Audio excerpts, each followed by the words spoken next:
तो आएंगे नहीं तब तक फिजिक्स रहेगा, तब केमिस्ट्री मैं लूंगी, ठीक है।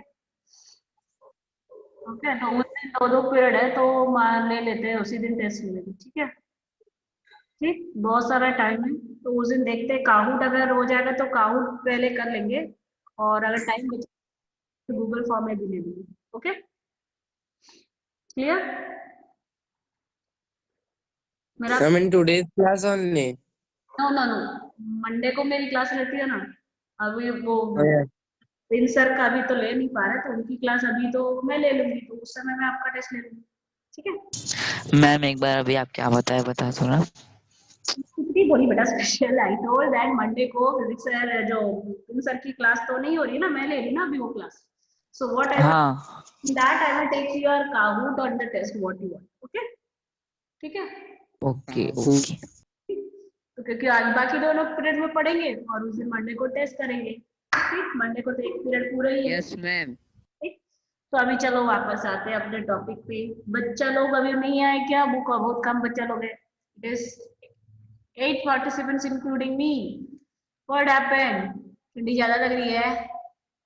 Don't want to come out of the bed or what? Huh? It's so cold, that's why. अभी सुबह हो गई, 10:50 हो गया, 11 o'clock होने वाला है, सो जल्दी जल्दी उठो बच्चा लोग। सब लोग सो गए। Many are still sleeping, I know that. Because when I call, I get to know from their voice. Madam, we are sleeping. Got late up from the bed. No issues. Okay. Good morning, ma'am. Yeah, good morning. Now I can hear. It's like this. Okay, good morning, good morning. अभी भी no ऐसी वे की जाना है। Yeah. Then they will be slowly coming. Might be they be taking breakfast or something like that. Okay. So अपन अपनी class on करते हैं, चलो।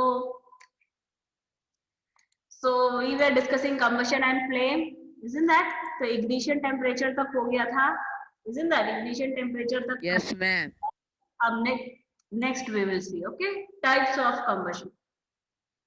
So combustion जो रहता है, basically what it is, there are three types of combustion, okay.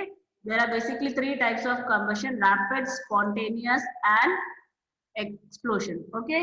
Rapid, spontaneous and explosion. तो पहला type हम देख रहे हैं rapid combustion का, okay.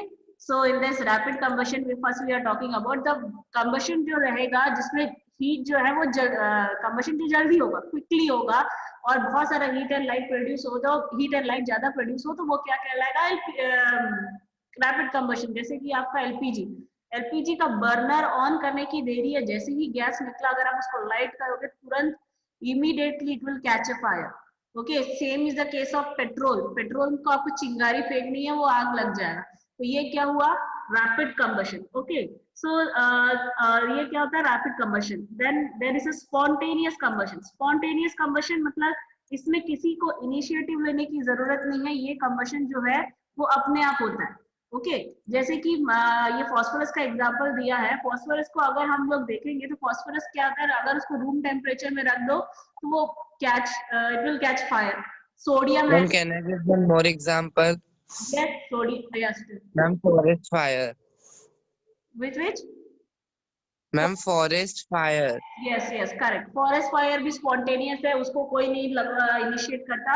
जैसे ही गर्मी बढ़ेगी तो जो पेड़ है वो सूख जाएंगे, and due to the friction they will produce spark, and that spark will cause the fire, okay. So that is forest fire, that is spontaneous. Even sodium जो रहता है, अगर आप उसको खुले में छोड़ दो, सोडियम जो नाम का जो मेटल है, अगर आप उसको खुले में छोड़ दो तो वो मॉइस्चर जो प्रेजेंट होता है एटमॉस्फेयर में उसके साथ रिएक्ट कर लेगा, और क्या करेगा? इस रिएक्शन में बहुत सारा हीट निकलता है। In that is a type of spontaneous reaction, not combustion, sorry.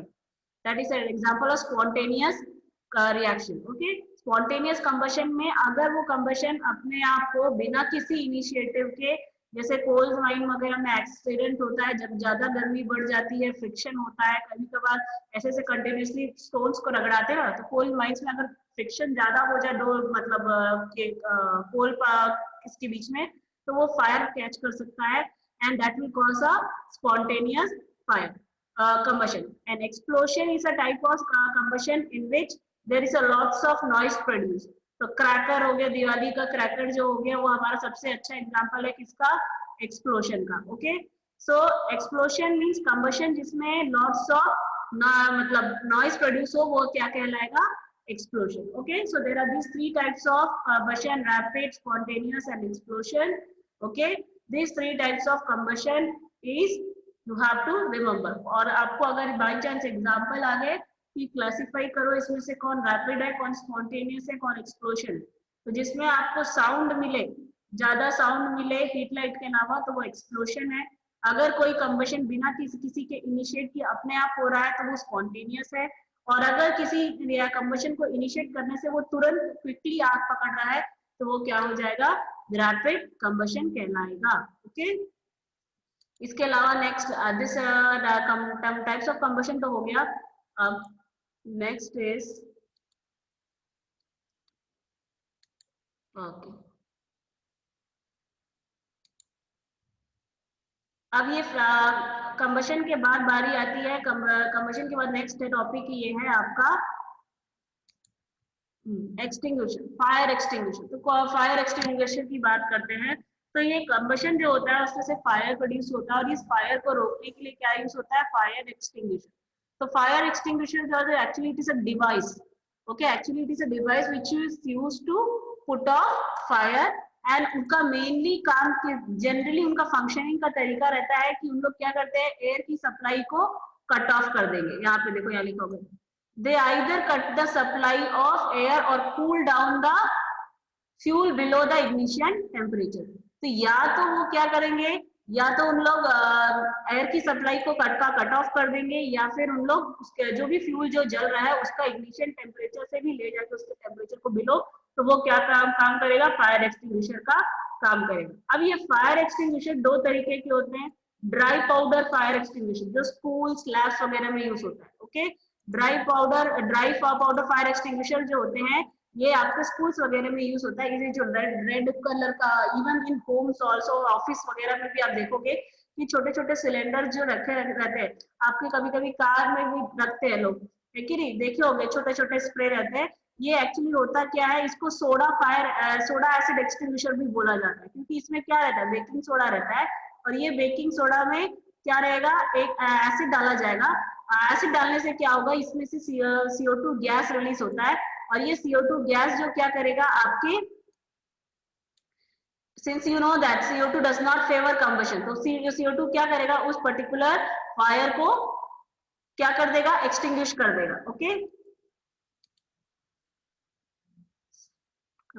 screen was not visible to you.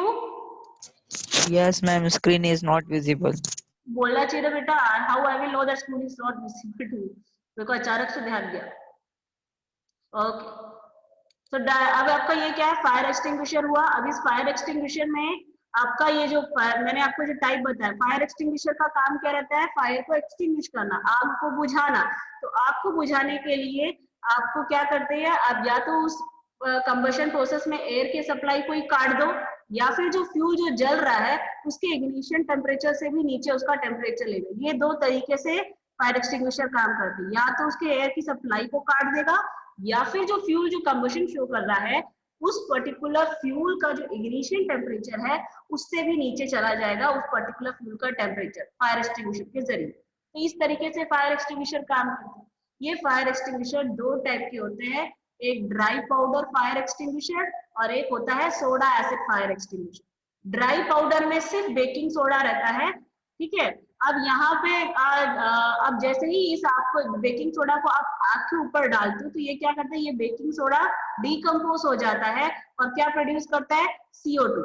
CO2 जो रहता है वो एयर से ज्यादा क्या रहता है, हैवी रहता है. एयर से ज्यादा हैवी रहता है, हवा से भी ज्यादा डेंसर रहता है. तो क्या करता है, ये क्या करेगा, पूरे जो फ्यूल है उसको कवर कर देगा. फ्यूल को अगर ये कवर, अब हैवी चीज तो नीचे रहेगी ना और लाइटर चीज तो ऊपर चले जाएगी, तो CO2 जो है वो हेवियर होने के कारण नीचे चला जाएगा और एयर जो है, जो लाइटर है, वो ऊपर चला जाएगा.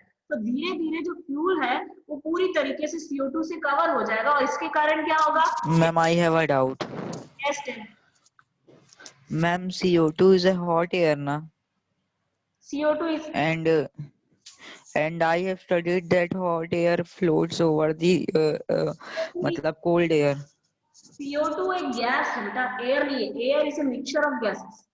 Air is a mixture of gases where CO2 is a single gas. Air में आपको CO2 मिलेगा, O2 मिलेगा, NO2 मिलेगा, सब मिल जाएगा.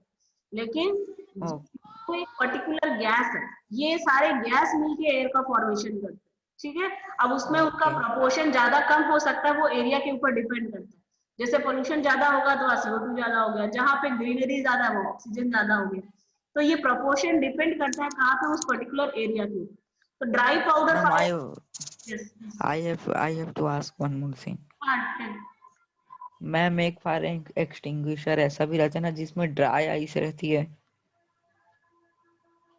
ये एक अलग चीज है बेटा. नहीं मतलब वो भी तो एक्सटिंग्विशर की काम करती है ना, मैंने पढ़ा है. तो काय करेगा ना, एक्सटिंग अलग एक्सटिंग कर सकते हैं. ड्राई आइस होता क्या है, पहले ये बता सकते हो ड्राई आइस क्या होता है? सॉलिडिफाइड कार्बन डाइऑक्साइड को ड्राई आइस बोलते हैं.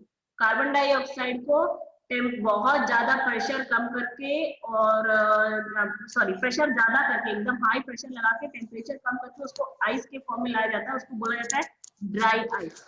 ठीक है. मैम तो एक्सटिंग्विशर में भी तो CO2 रहता है ना, तो फिर उसमें सकता है, लेकिन तो उसमें ड्राई आइस आपने डायरेक्टली ले लिया कार्बन डाइऑक्साइड. इसमें आपको कार्बन डाइऑक्साइड प्रोड्यूस करना है, बस फर्क यही है. उसको यूज कर सकते हैं. ओके. ठीक है. लेकिन ड्राई आइस थोड़ा डेंजरस रहता है, क्योंकि उसको हैंडलिंग अगर प्रॉपरली नहीं करोगे तो आप इनहेल कर लोगे ज्यादा. और अगर आप ज्यादा इनहेल कर लोगे तो आपकी बॉडी में ऑक्सी हीमोग्लोबिन के जरिए ना बन के क्या बन जाएगा, कार्बोक्सी हीमोग्लोबिन बन जाएगा. और आपको सांस लेने में तकलीफ हो जाएगी और आप you can anybody can die also. Okay, so that ये dry ice should be used carefully. Okay, so वापस आते हैं. ये ड्राई पाउडर फायर एक्सटिंग्विशर में आप बेकिंग सोडा लेते हो, जो खाने का सोडा घर में यूज करते हैं ना, वही चीज है, कोई बड़ी चीज नहीं. खाने के सोडा को आप क्या करते हो, जो जहाँ फायर लगी है उसको ट्राई करके देख सकते हो घर में भी. छोटा सा कैंडल फ्लेम अगर जला के उसके ऊपर बेकिंग सोडा थोड़ा डालोगे तो वो क्या करेगा, वो CO2 प्रोड्यूस करेगा. और वो CO2 प्रोड्यूस क्या करेगा, उस फायर को एक्सटिंग्विश कर देगा. क्यों? क्योंकि CO2 जो रहता है वो हैवी रहता है, और हैवी होने के कारण पूरे फ्यूल को वो कवर कर देगा. अगर फ्यूल को कवर कर देगा तो क्या होगा, तो एयर की सप्लाई कट ऑफ हो जाएगी और वो कंबशन शो नहीं कर पाएगा. Same is the case of soda acid fire extinguisher. Soda acid fire extinguisher में क्या रहता है, फिर से बेकिंग सोडा रहता है, लेकिन इस बार इसको हीट नहीं किया है. इसमें इस बार इसमें क्या डलता है, एसिड डलता है, सल्फ्यूरिक एसिड. ओके. ये सल्फ्यूरिक एसिड को क्या करते हैं, एक ग्लास ट्यूब के अंदर प्लेस कर देते हैं और नीचे सोडा रहता है. तो जैसे ही आप उसको पंप करते हो, जैसे ही आप उस स्प्रे को पंप करोगे तो ये जो ट्यूब जो है वो टिल्ट होता रहता है और एसिड जो है वो गिरने लगता है किसके ऊपर, क्या बोलते हैं, सोडा के ऊपर. तो और सोडा और एसिड रिएक्ट करके क्या रिलीज करते हैं, कार्बन डाइऑक्साइड, और वो कार्बन डाइऑक्साइड फायर को एक्सटिंग्विश कर देता है. Okay, clear. Next is the another type is foam type of fire extinguisher. Foam type fire extinguisher. Okay, so foam type में क्या होता है, इस पे भी आपका सोडियम बाइकार्बोनेट किया जाता है. Good morning, ma'am. Yes.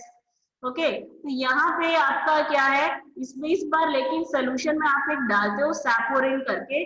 सैपोरिन करके नाम सब्सटेंस डालते हैं जिसको टर्की रेड ऑयल भी बोला जाता है. ओके. तो ये इसका काम क्या करता है, काम रहता है फोम प्रोड्यूस करना. जो देखो फोम जैसा समझते हो, स्प्रे करते हैं तो व्हाइट व्हाइट कलर का निकलता है वैसा.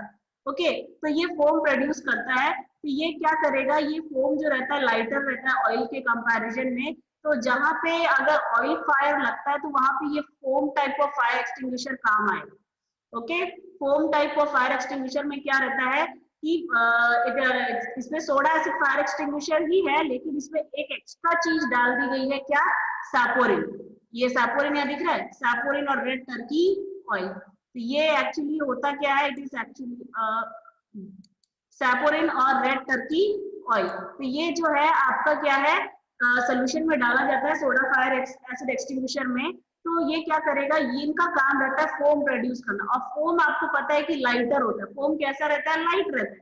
तो जैसे ही जहां पे अगर आपका ऑयल से फायर बन रहा है ऑयल से, जैसे पेट्रोल पंप वगैरह हो गया, वहां पे अगर ऐसा आग पकड़ रहा है तो हम ये foam type of fire extinguisher produce करते हैं, क्योंकि जब इसको स्प्रे करेंगे तो फोम जैसे निकलेगा और वो फोम लाइट रहता है। ओके, तो ये क्या करता है, ऑयल की सरफेस पे फ्लोट करने लगता है।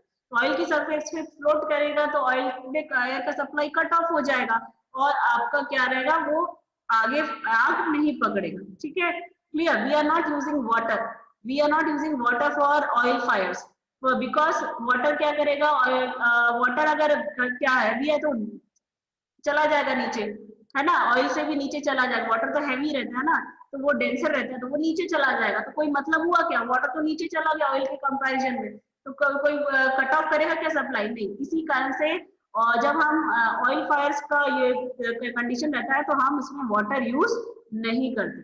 ठीक है, अब लेकिन हाँ, वुड पेपर वगैरह का केस में आप जो वाटर यूज करते हैं, क्यों? क्योंकि वुड वगैरह, लकड़ी वगैरह कहीं जल रही है, कहीं ज्यादा जल गया, तो पहले के जमाने में लोग खाना बनाते थे तो रात को जो चूल्हा जलता था उसको बुझा के रखते थे, तो लकड़ी जो बच जाती थी उसको थोड़ा सा पानी छिड़क के बुझा देते थे। तो पानी छिड़क के क्यों बुझाते थे? क्योंकि पानी छिड़कने से क्या होगा, वाटर क्या करेगा, जो फ्यूल है, जो वुड है, उसके इग्निशन टेम्परेचर से भी नीचे उसका टेम्परेचर ले जाएगा, तो वो बर्न नहीं करेगा। क्योंकि किसी भी फ्यूल को बर्न होने के लिए उसका इग्निशन टेम्परेचर तक पहुंचना जरूरी है।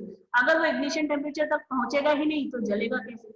इसलिए हम पानी छिड़क देते हैं ताकि जो इसका इग्निशन टेम्परेचर है उससे भी नीचे आ जाए उसकी टेम्परेचर वैल्यू और वो जल ना पाए। Okay, clear? So this way. Ma'am, I have one more doubt. Ma'am, can I ask? Yes yes, tell.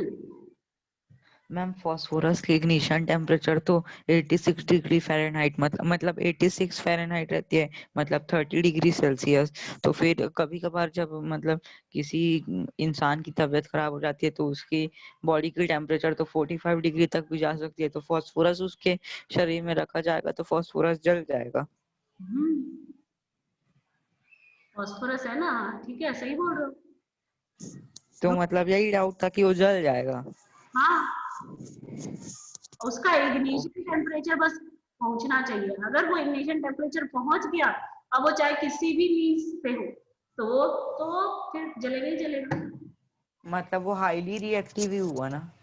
Highly reactive भी है, हाँ ठीक ही है बस। लेकिन इग्निशन नॉर्मली इस कंडीशन में नहीं होता है, लेकिन वो आप बॉडी के ऊपर रखोगे तो उसको गर्म होने के लिए टाइम लगेगा। हाँ, अगर वो अपना इग्निशन टेम्परेचर तक पहुंच गया तो वो कर लेगा।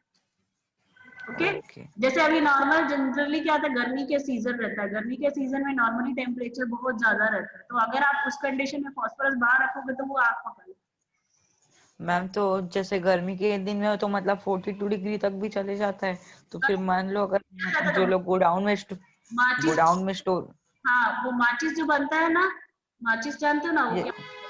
वो रेड फास्फोरस से बनता हाँ, है। हाँ, माचिस तो इसीलिए तो बनता है वो रेड फॉस्फोरस। रेड फास्फोरस ज्यादा हाईली रिएक्टिव नहीं रहता ना।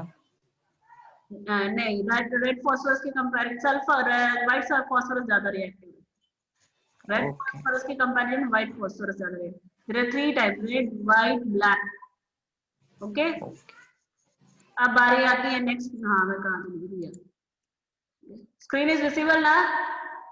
Yes ma'am. तो ये हो गया। अब ये फायर एक्सटिंग्विशर की बात हो गई।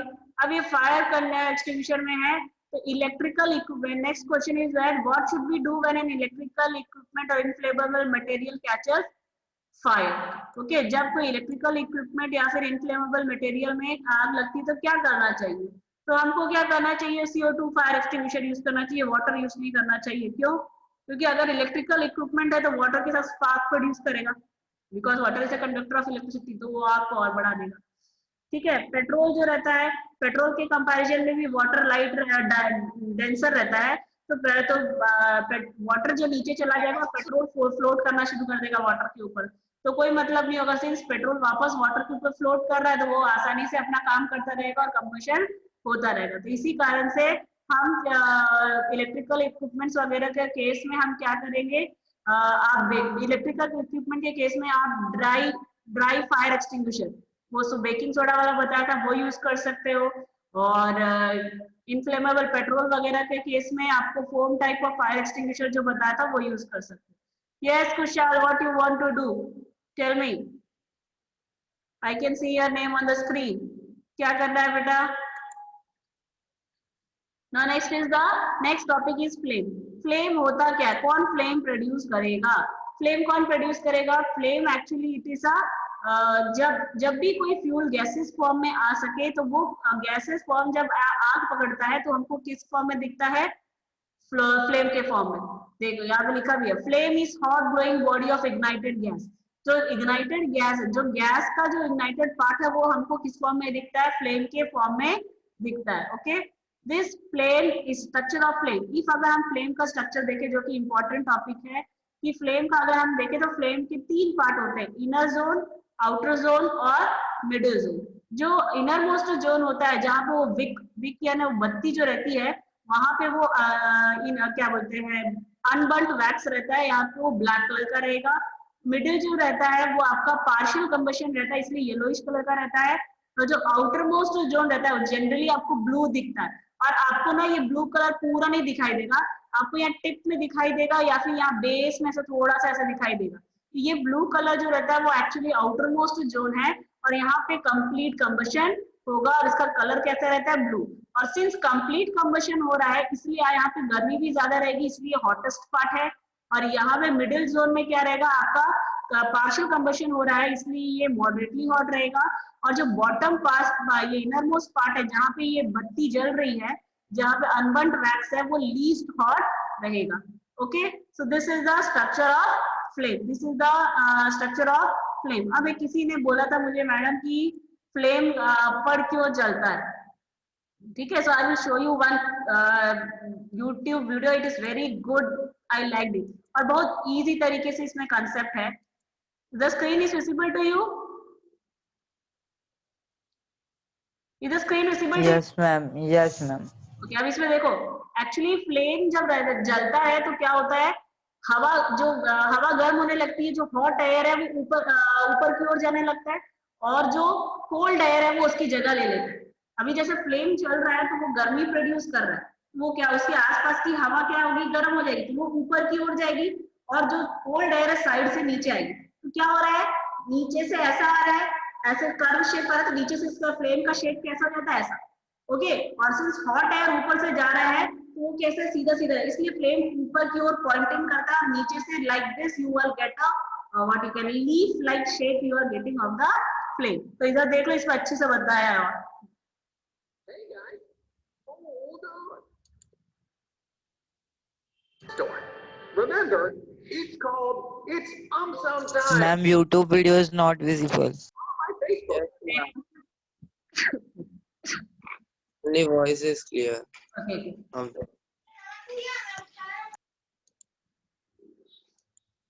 No? No? Yes ma'am, yes ma'am. Now, let's.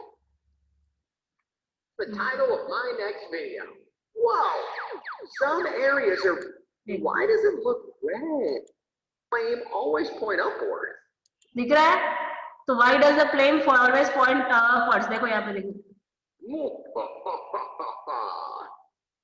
Because I told it to do so. Oh, because of the flame, the air around the candle is hot. Rise, hot air, as you are lighter. Come, cold air, take its place, as you are heavier. Now, cold air also gets heated and rises again. This continuous cycle of hot air rising, cold air rushing in, getting heated, causes a swirling effect.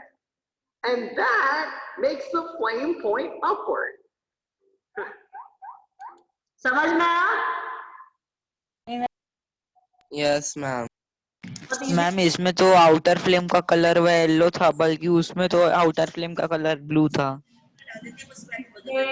मैंने क्या बोला, जब original आप मोमबत्ती colour देखोगे तो आपको blue colour जो रहेगा वो आपको थोड़ा सा बेस में दिखता है। Yes ma'am, yes ma'am. आपको पूरा ऐसे नहीं दिखता, पूरा बाहर ब्लू कलर नहीं दिखता, वो आपको ऊपर टिप पे थोड़ा सा ब्लू दिखेगा या नीचे थोड़ा सा ब्लू दिखता है। अदरवाइज ओरिजिनल कैंडल फ्लेम देखोगे उसमें आपको ब्लू कलर का ऐसा आउटर लेयर पूरा नहीं मिलेगा। ओके। जब टिप में आएगा ना ब्लू कलर, इस पे थोड़ा सा दिखता है और नीचे या फिर वो विक रहता है ना, विक वो जो क्या बोलते हैं, यस मैम। उसके बत्ती के आसपास थोड़ा थोड़ा ब्लू दिखेगा। मैम जो उसकी आउटर लेयर है वो पूरी ब्लैक कलर की दिखती है ना, वो जब ओरिजिनल कैंडल में। वो इसलिए रहता है क्योंकि अनबर्न्ड कार्बन जो रहता है वो निकलता है। कैंडल जब जलता है तो वो कार्बन ही है एक्चुअली। तो कार्बन अगर नहीं जल पा रहा है पूरी तरीके से तो वो काले काले धुएं के फॉर्म में निकलता है, तो वो आपको दिखाई देता है कि कैंडल के टिप पे काला काला दिखता है, वो उसी कारण से। Yes ma'am. मैम अगर ब्लू पार्ट एकदम हॉटेस्ट रहता है और वो थोड़ा सा टिप पे रहता है तो कोई भी मतलब वहां से हाथ क्यों लगा मतलब निकाल देता है? जैसे कभी कभार आरती लेते हैं ना, तो ऐसे भी तो हाथ लगाते हैं ना। You are not taking that finger from the topmost part. आपको ज्यादा गर्मी लगी, करके देख लो यार। आप अगर विक के पास से तुरंत ऐसे घुसाओगे तो आपको कम कम गर्मी लगेगी। अगर आप ऊपर से घुमा रहे आपका हाथ चटक जाएगा। अगर उतना हीट बेयर कर सकते तो मैं नहीं बोल सकती, ओके। अदरवाइज नॉर्मल इंसान अगर ऐसा हाथ घुमाएगा तो आपका हाथ जो है वो थोड़ा सा जलेगा ही जलेगा, क्योंकि वो क्या है, गर्म है बहुत। नहीं, इट्स नॉट लाइक दैट। जब हम हाथ घुमाते हैं ना तो वो ऐसे करके घुमाते, क्विकली घुमाते हैं, और वो बीच जो ओ बच गया, चेयर टूटी हुई है, वाले पोर्शन, टूटी हुई। यस यस बेटा tell. Ma'am it is the background noise. Okay, हाँ अब वापस आते हैं। अब ये जो येलो पोर्शन जो है वो लाइट प्रोड्यूस करता है, इसलिए उसको हम क्या बोलते हैं, ल्यूमिनस जोन बोलते हैं। और जो ब्लू कलर का पार्ट है वो लाइट, मैम स्क्रीन चालू नहीं है। जो ब्लू कलर का पार्ट है वो लाइट प्रोड्यूस नहीं करता, इसलिए उसको क्या बोलते हैं, नॉन ल्यूमिनस जोन बोलते हैं। The bluish part is the complete combustion part and it does not produces too much light. That's why it is called as non-luminous zone. Whereas the yellow color part is too bright and produces light. That's why it is called as luminous zone. Okay. Yes, Naman, tell me. Ma'am, air needs means too much of temperature to means if we have to heat air, so we need means too much of temperature means heat. So how from candles heating air can? Air means ना पूरा room का air नहीं भाई, जो flame के जो पास जो air है, फ्लेम का जो कैंडल्स का जो, if suppose this is a candle suppose, so इसके आसपास जो एयर, इतना तक जो एयर है वो तो गर्म होगा ही ना होगा। It is not talking about the whole air which is there inside this room. It is talking about the air surrounding this particular flame. तो वो जो है, ये फ्लेम रखा है सपोज, तो इस फ्लेम के आजू बाजू क्या होगा, अब ये सपोज ये फ्लेम है तो यहाँ से आपका क्या आ रहा है, हॉट एयर निकलते जा रहा है, like this it is going, और क्या आ रहा है आपका, कूल एयर आ रहा है। The cool air is coming and going up like this, the cool air is coming like this and going up. तो ये क्या हो रहा है, कौन सा शेप बन रहा है, वैसी शेप बन रहा है ना, ठीक है। और जो एयर जो है वो आपका जो कैंडल के सराउंडिंग है बस वही गर्म हो रहा है, नॉट पूरा रूम में गर्मी नहीं हो जाएगी। एक कैंडल जलाने से कहाँ पूरे रूम में गर्मी हो जाएगी बेटा, वो तो नॉर्मल सा लॉजिक है कि उसके आसपास की हवा गर्म होगी। अब जैसे आप एलपीजी जलाते हो, गैस सिलेंडर जलाते हो, तो आपको जो स्टोव है उसके पास जाने से आपको गर्मी लगती है कि नहीं लगती, लगती है ना, क्योंकि उसके आसपास की हवा गर्म हो गई।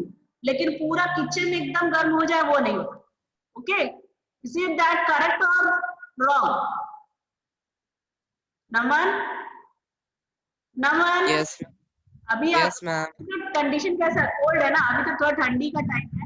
अभी किचन में अगर जाओगे, सपोज किचन में गैस स्टोव ऑन है, तो अगर आप उसके पास खड़े होगे तो आपको गर्मी लगेगी, हल्का हल्का गर्म लगेगा, क्यों, क्योंकि उसके आसपास की हवा गर्म है। लेकिन आप उसी गैस स्टोव से दूर होके खड़े रहो तो आपको उसकी गर्मी फील नहीं हो पाएगी, क्यों, क्योंकि आप दूर चले गए हो और वहां दूर से दूर तक हवा जो रहती है वो गर्म नहीं हो पाती। और जब भी आग सेकते हो, ठीक है, अभी जब वो विंटर के टाइम पे आप लोगों को देखोगे कि मीन्स फ्लेम से जो सेकते हैं हाथ वगैरह, वो पास में बैठे। अभी सपोज मैं यहाँ पे रूम में बैठ के फ्लेम जला रही हूँ, तो इस रूम के बाहर कोई बच्चा जो है वो भी आराम से हाथ ऐसे करके it can make his hand hot, no, isn't that? तो यहाँ पे जो है वो हवा जो गर्म होगी वो आस पास की बस हवा गर्म होगी, पूरी हवा गर्म नहीं होगी, ठीक है। अब बारी आती है कि नेक्स्ट, हाँ, और ये जो फ्लेम जो है वो वोलाटाइल सब्सटेंस ही प्रोड्यूस करेगा, वोलाटाइल फ्यूल्स। वोलाटाइल फ्यूल मतलब ऐसे फ्यूल जो वेपराइज हो सके वही इस फ्लेम को प्रोड्यूस करेंगे, बाकी कोई फ्लेम प्रोड्यूस नहीं करेगा। जैसे पेट्रोल हो गया एलपीजी है ना, केरोसिन है, ये सारे के सारे फ्यूल्स क्या है, वेपराइज होते हैं। कैंडल हो गया, ये भी क्या वेपराइज होते हैं, तभी ये फ्लेम प्रोड्यूस करते हैं, otherwise they don't produce flame. Okay, so after the structure of flame, now next is what is a fuel.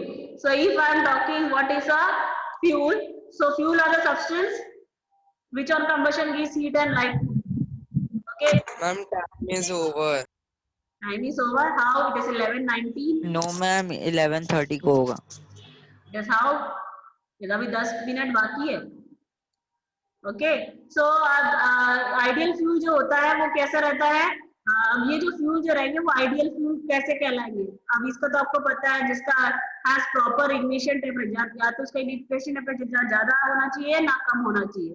Okay, और उसमें पोल्यूशन कंबशन से वो पॉइजनस सब्सटेंस ना रिलीज करे, कोई ऐश पीछे ना छोड़े, सस्ता होना चाहिए, इजिली अवेलेबल होना चाहिए, large amount of calorific value होनी चाहिए, मॉडरेट रेट ऑफ कंजम्पशन होना चाहिए। ये सारे पॉइंट्स किसमें आ गए, एक ideal fuel. But can you tell me is any fuel there it is the ideal fuel? ऐसा कोई फ्यूल नहीं है जो आइडियल फ्यूल हो सकता, गुड फ्यूल है, लेकिन आइडियल फ्यूल आपको नहीं मिलेगा कि ये सारे के सारे पॉइंट्स उसमें कवर हो जाए। Okay, clear? जो उसमें फायर इजिली कंट्रोलेबल है, इजी टू हैंडल और ट्रांसपोर्ट, लो मॉइस्चर, इतने सारे पॉइंट्स है, ये सारे पॉइंट्स किसके हैं, आइडियल फ्यूल के। Okay, so if somebody is asking you about ideal fuel, you can write any of this point, 8-10 points, इसमें से मुश्किल से 4 भी लिखोगे तो 4 नंबर मिल जाए। Okay, clear? Next is fuel efficiency. Fuel efficiency is a parameter which is used to judge the capacity of a fuel, how much heat is can produce. Okay, so when we are talking about fuel efficiency is actually what? Amount of heat produced when 1 kg of fuel burns. Amount of heat produced when 1 kg of that particular fuel burns, that then it is called as what? Calorific value. So when we are talking about fuel, so जिसकी calorific value ज्यादा, जैसे cow dung का देख लो, सबसे ज्यादा calorific value यहाँ पे है इसकी, ये that means your methane, CNG, then your LPG, also देखो हाइड्रोजन फ्यूल। देखो ये हाइड्रोजन वगैरह जो है तो वो नॉर्मल घरों में तो नहीं यूज होता, लेकिन रॉकेट जो रहता है ना, रॉकेट स्पेस वगैरह के लिए जो जाता है, उसके लिए आप लोग हाइड्रोजन यूज करते हैं। ठीक है, उसके लिए आप हाइड्रोजन गैस को यूज करते हैं। सीएनजी है, एलपीजी है, ठीक है। तो ये कैलोरीफिक वैल्यू क्या है, amount of energy produced by 1 kg of the fuel Burns, जिसकी कैलोरीफिक वैल्यू ज्यादा, वो ज्यादा अच्छा फ्यूल है। And fuel what it is, uses of fuel में तो आपको पता है कि क्या है, यूजेस ऑफ फ्यूल मुझे बताने की जरूरत नहीं है, डे टू डे लाइफ है, थर्मल पावर प्लांट में यूज होता है, व्हीकल्स में यूज होता है। ओके, नेक्स्ट इज, हाँ अब ये फ्यूल से रिलेटेड एक इम्पॉर्टेंट चीज जो आपको जानना है, दैट इज फ्यूल जो रहेगा वो आपका what are the harmful effects of burning fuel. Okay, तो ये हार्मफुल इफेक्ट्स ऑफ फ्यूल आप मुझे बताते जाइए, अब ये तो आपको बताना है, इसको आप बताइए। Some fuels release harmful gas which lead to global warming. What is global warming? What is global warming? Ma'am, the more presence of carbon dioxide in air. Okay. When there is a, हाँ, और कौन बोला था मेरे को? Can I tell? Ma'am क्या है ma'am, can you read the question? What is global warming? Explain.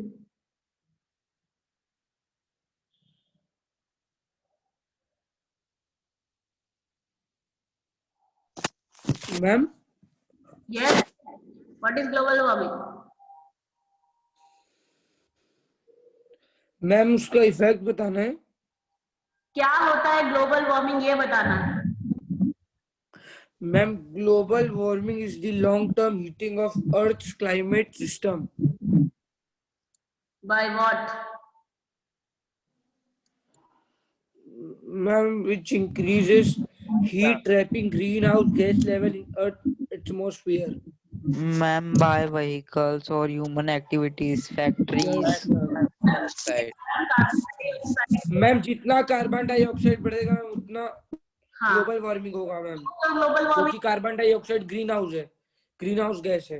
हाँ ग्रीन हाउस गैस है, और ग्रीन हाउस गैस की वो प्रॉपर्टी क्या रहती है कि that they absorb heat, too much of heat they absorb, और ये क्या करते हैं जब इंफ्रारेड रेडिएशन टकरा के वापस जा रहे होते हैं अर्थ के सरफेस से, वो उसको पूरा एब्जॉर्ब कर लेता है, और एब्जॉर्ब करने से क्या होगा, अर्थ का एटमॉस्फेयर गर्म होने लगेगा और धीरे धीरे आपको क्या मिलेगा, ग्लोबल वार्मिंग होता जाएगा। ओके ना, इसके अलावा भी और क्या harmful effects of the, because most of the fuel are sulphur based, तो सल्फर डाइऑक्साइड निकलता है, तो देखा किसी किसी को डस्ट एलर्जी होती है, स्मोक एलर्जी होती है, तो एक्चुअली होता क्या है, ये जो कंबशन ऑफ फ्यूल से क्या निकलता है, सल्फर डाइऑक्साइड निकलता है, वो एक्चुअली आपके नेसल जो थ्रोट है ना, ये वाला, यहाँ पे आपका इरिटेशन प्रोड्यूस करेगा, तो जिसको एलर्जी ज्यादा जल्दी होता है उसकी ये जो नेसल ट्रैक है उसमें जाके इरिटेशन प्रोड्यूस करता है, इरिटेशन होने के कारण क्या होगा, आपका जो है कफिंग होगा, स्नीजिंग होगा, और धीरे धीरे म्यूकस का फॉर्मेशन होगा, म्यूकस का फॉर्मेशन होने के साथ साथ आपका क्या हो जाएगा, कोल्ड भी हो जाएगा, कफ भी हो जाएगा। Okay, like I am having, ma'am सब फ्यूल प्रोड्यूस करता है, sulphur dioxide, petrol, diesel, kerosene. किसी किसी को जिसको एलर्जी रहती है, like I am allergitic to smoke and dust. No, ma'am, I am asking about which fuels produce sulfur dioxide. Petrol, mainly petrol diesel. Okay. Okay, इनके अलावा ये जो है, अब ये सल्फर डाइऑक्साइड वगैरह तो प्रोड्यूस करे, जिससे कारण नेसल ट्रैक वगैरह में इरिटेशन होता है। इसके अलावा दे ऑल्सो व्हाट दे, इसके अलावा क्या करते हैं, दे प्रोसेस एसिड रेन, क्योंकि ये सल्फर डाइऑक्साइड जो प्रोड्यूस हुआ है और ये नाइट्रोजन डाइऑक्साइड जो प्रोड्यूस हुआ है वो वाटर के साथ रिएक्ट करके सल्फ्यूरिक एसिड और नाइट्रिक एसिड, मैम पता कैसे चलता है कि एसिड रेन हो रहा है? बेटा बाहर ही नहीं निकल पाओगे आप। मैम पर मैम पता कैसे चलेगा मैम, वो बताओ ना ma'am. Ma'am, may I tell how we can do नहीं that? कर पाओगे तो कैसे पता चलेगा, बिल्डिंग का खराब होने लगेगी, बिल्डिंग, हमको पता कैसे चला कि इंडिया में एसिड रेन हुआ है? मैम वो तो मानसून आने के बाद, मानसून आता है तो फिर वो एक हर मानसून में होता है एक बार कम से कम, तो फिर वो बिल्डिंग कैसे खराब हो वाह भाई, जाएगी? यही होता है एसिड रेन मैम, होता है acid rain. Listen to me, normal rain water तो ऐसा रहता है कि ज्यादा हंस भी नहीं सकते।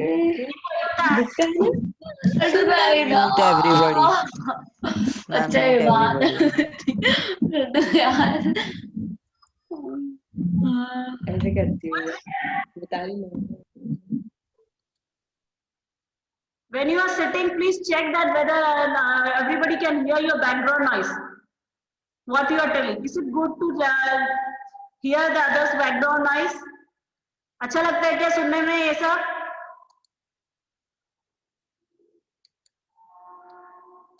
Yes, Naman. Ma'am, may I tell how in India we get to know that acid rain is going on? Ma'am, may I tell? Yes, बताओ.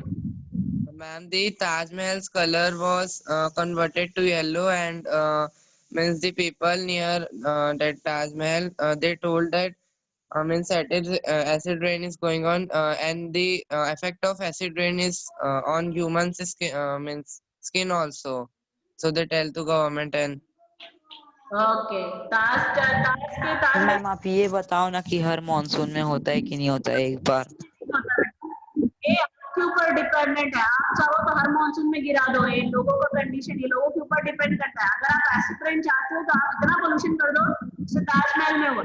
ताजमहल में क्या प्रॉब्लम हुई कि वहां पे एसिड रेन इस लेवल पे था कि कंट्रोल किया जा सके, गवर्नमेंट उसी टाइम। मैम जैसे बोलते हैं ना कि मानसून की पहली बारिश ही एसिड रेन होती है। नहीं, ऐसा नहीं, पहली बारिश को एसिड रेन इसलिए एसिडिक होता है, इसलिए क्योंकि नॉर्मल रेन वाटर भी एसिडिक होता है बेटा, क्योंकि कार्बन डाइऑक्साइड जो आप छोड़ रहे हैं हमारे बॉडी से निकल रहा है ना, हम लोग एक्सेल करते हैं ना कार्बन डाइऑक्साइड, गाड़ियों से निकल रहा है, इतने सारे लोग हैं, कार्बन डाइऑक्साइड ज्यादा प्रोड्यूस होगा तो कहाँ जा रहा है, वो पानी में ही तो जाएगा ना बेटा, पानी में जाएगा तो क्या बनेगा, कार्बोनिक एसिड ही बनेगा, वो भी एसिडिक ही है, लेकिन